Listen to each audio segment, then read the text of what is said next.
Do you remember a game called whack-a-mole?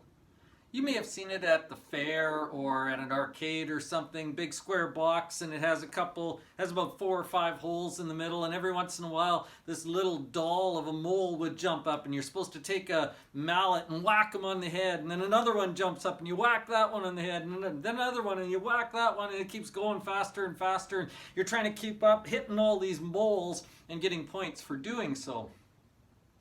I don't know about you, but sometimes my life feels like whack-a-mole. It feels like I just get one problem solved, bam, and then another one jumps up, and bam, and then I gotta do something else, and bam, and there's always something bad going on, something jumping up unexpectedly that I've got to do something about, and sometimes my life feels kind of chaotic. When people start feeling that way, they have one automatically wrong opinion. They make a decision that doesn't make any sense, but here's what we think. We start to think that because my life feels like whack-a-mole and things are going wrong all the time, that somehow God must not be in this.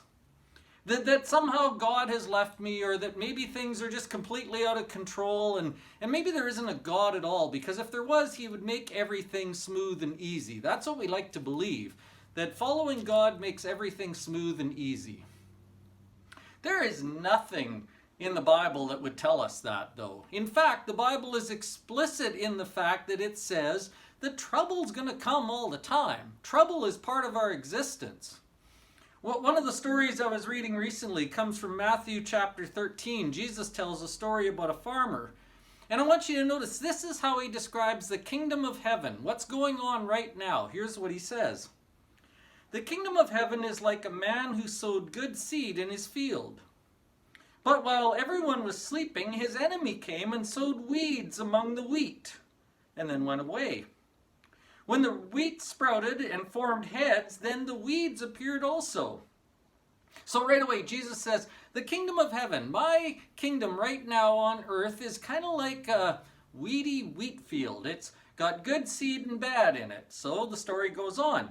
It says, the owner's servants came to him and said, Sir, didn't you sow good seed in your field? Where did the weeds come from? An enemy did this, he said. So Jesus is very clear that lots of good things are going to happen, but there's always going to be weeds, because we live in a time where the enemy is at work, where Satan is trying to discourage us, where bad things happen. It's just going to happen. We're wrong when we think we won't have any weeds. It's just not true.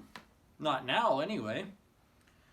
So his servants say, do you want us to go and pull them up? Do you want us to go and pull the weeds up? That's always our temptation too. We're going to try and jump in and solve the problem, sort things out, get rid of the bad things, and only keep the good. And Jesus replies, no. Because while you're pulling the weeds, you might root up the wheat with them. In fact, you don't even know which one really sometimes is the wheat and which is the weed. They're hard to tell, and they're intertwined. And so he says this, let both grow together until the harvest. At that time I will tell the harvesters, first collect the weeds and tie them in bundles to be burned. Then gather the wheat and bring it into my barn. Jesus says that in his kingdom, in the church, you're going to have good and bad. You're going to have real believers and those who are just pretending. You're going to have the enemy working to discourage the real believers. You're going to have wheat and weeds. That's always going to be true. So what do? Well, number one, we don't quit because we have trouble. Trouble, Jesus says, is a constant. You will always have trouble. But here's the truth. The kingdom of God wins. He says at the end of time, we'll sort it out. At the end of the time, the good will survive and the bad will be burned up. At the end of time, God will sort things out.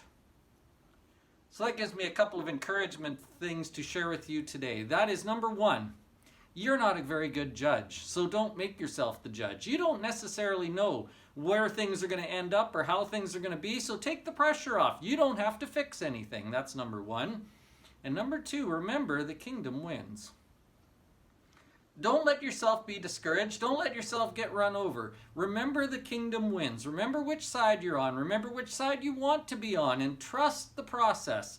At some point, Jesus says, we're going to call this off, and we're going to sort the good from the bad. It'll be sorted out one day, and then we will be in a place where it is what we wished it was now, where there is no crying, where there are no tears, where there is no mourning, where there is no pain, where there are no problems. If you are struggling today trying to keep things under control, just remember this isn't unusual. Jesus said it's going to be like this way for a while. Wheat and weeds are always going to be together. But hold on to the end. The kingdom wins.